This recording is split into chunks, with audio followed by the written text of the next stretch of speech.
Dear Patriots, before the news starts, please subscribe to our patriotic channel by clicking the subscribe button.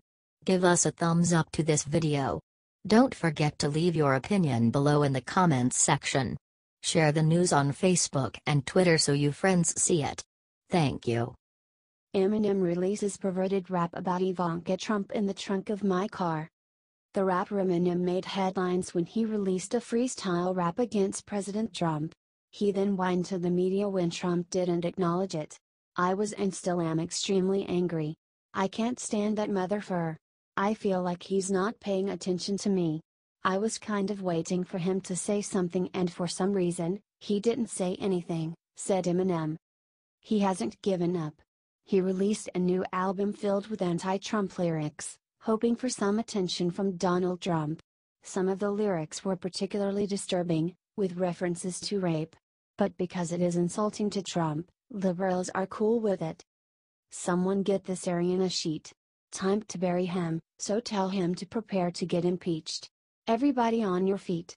This is where terrorism and heroism meets, square up in the streets. This chump barely even sleeps. All he does is watch Fox News like a parrot and repeats. While he looks like a canary with a beak. Why you think banned transgenders from the military with a tweet? He's trying to divide us, he rapped. He then went after Ivanka. Donald ducks on as the Tonka truck in the yard. But dog, how the FCK is Ivanka Trump in the trunk of my car? Got to get to the bottom of it to try to solve it. Must go above and beyond, 'cause it's incumbent upon me, 'cause I feel somewhat responsible for the dumb little blonde girl. That motherfucking baton twirler that got dumped in the pond, he rapped. The album has gotten terrible reviews up rocks and the FARA 5. And much to Eminem's dismay, Donald Trump has yet to comment on it.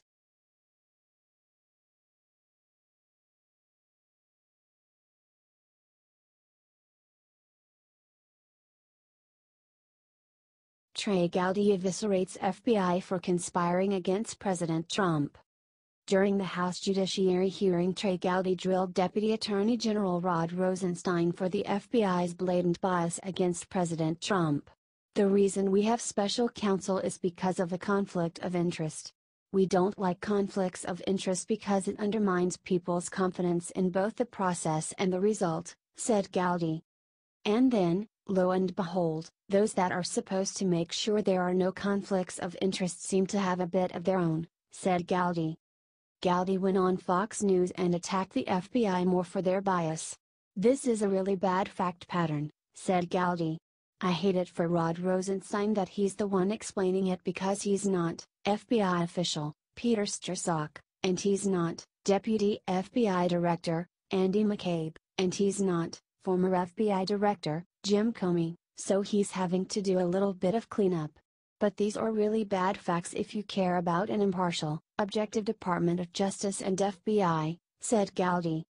I'm still trying to figure out why 3 FBI agents are discussing politics in the Deputy Director's office, because you're not supposed to discuss politics on federal ground and FBI agents aren't supposed to engage in politics for Hatch Act reasons, added Gowdy. But the notion that 3 bureau agents would be conspiring or plotting on how to handle the outcome of a presidential election is the opposite of what you want in an objective, dispassionate, neutral FBI, he said. Do you think he's right?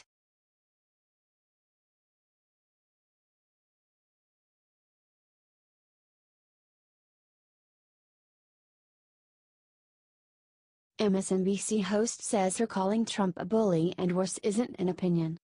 Left-wing media outlets like CNN and MSNBC love to try to criticize Fox News, claiming that Fox's programming is far too reliant on opinions and not straight facts.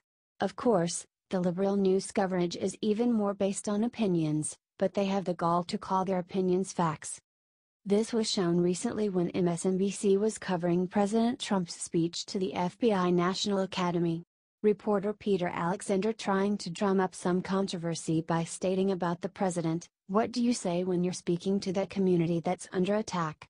We look forward to hearing that." Obviously he's gone after all these different groups. Oftentimes not afraid to say it to their face. What does he say on camera? We'll be watching. replied Stephanie Ruhle, delivering what is entirely an opinion. I mean, Peter, you know the answer. President Trump, and I'm not speaking dash this isn't an opinion, if you look at his pattern, he has a pattern of bully behavior. What he says when they're not in the room. He goes after them super hard. And then when he walks in, it's hugs and kisses. Despite denying that they were saying opinions, they carried on, with Tim O'Brien commenting, "You know why he does it, right? He's a demagogue. This is classic demagoguery. He is trying to convince people watching him on TV that he's the only one who should be believed." Then Stephanie tried to smear Trump's entire staff with her opinions, remarking, "Okay, but the demagogue isn't living in the castle alone. He is surrounded by senior advisors. And take Kellyanne Conway and Sarah Huckabee Sanders, who have made it clear Sean Spicer style they're there at the pleasure to serve, to please the president. Do you think it's ridiculous that MSNBC called Trump a bully and then claimed that it is not an opinion?"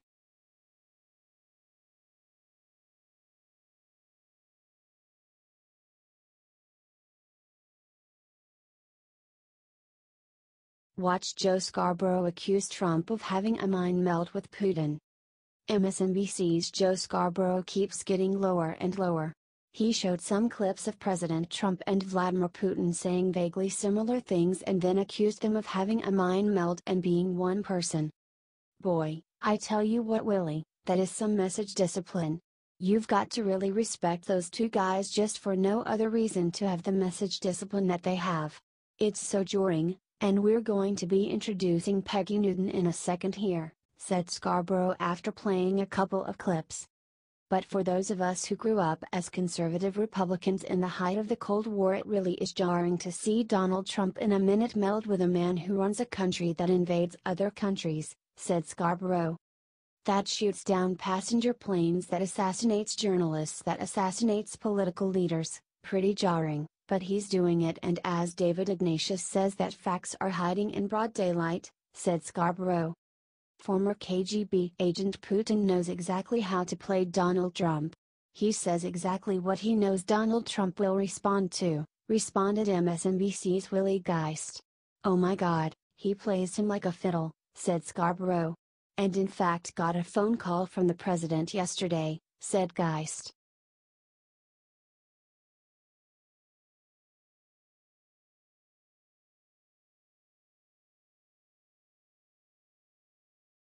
Chuck Todd whines that Republicans make him feel unsafe to share his political biases. There has been a lot of news recently of overwhelming anti-Trump bias in the FBI.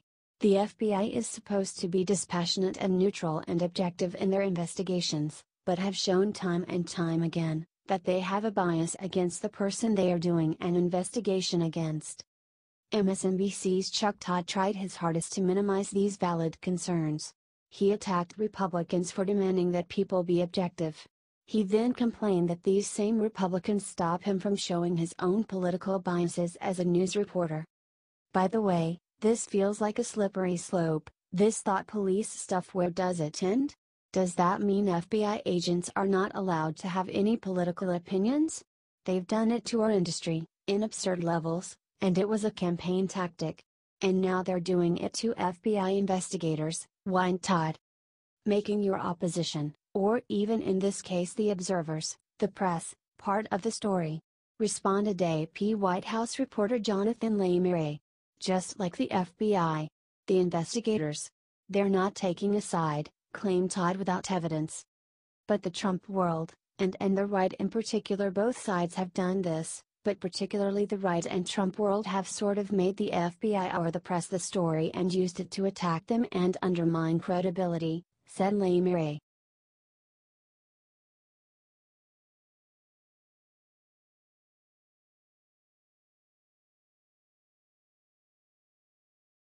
Will Smith calls President Trump the darkness and Obama the light in insane viral rant.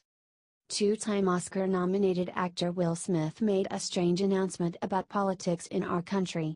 He talked about how Obama was a wonderful light, and Trump was the darkness. However, the era of Trump is just the darkness before the dawn. He apparently has been watching way too many movies recently. This is The Purge, Right, this is the cleanse, this is what happens. This is the natural reaction to the amount of light that came into the world when Barack Obama was the president, said Smith to a crowd. We had to expect that, the pendulum, was going to go the other way. As a cleanse, this is the darkness before the dawn, said Smith. I feel very, very strongly that we are shifting into what the next stage of humanity is going to be right now. It's just the SHT has to get stirred up, in a way. We're seeing it all, said Smith. It's going to be really interesting to see how humanity reacts to it, and it's going to be a fucking mess. It's going to be a mess, but it's the mess and the cleanup. It's the mess and the purge before that new, real light shows up, said Smith. What is going on in his head?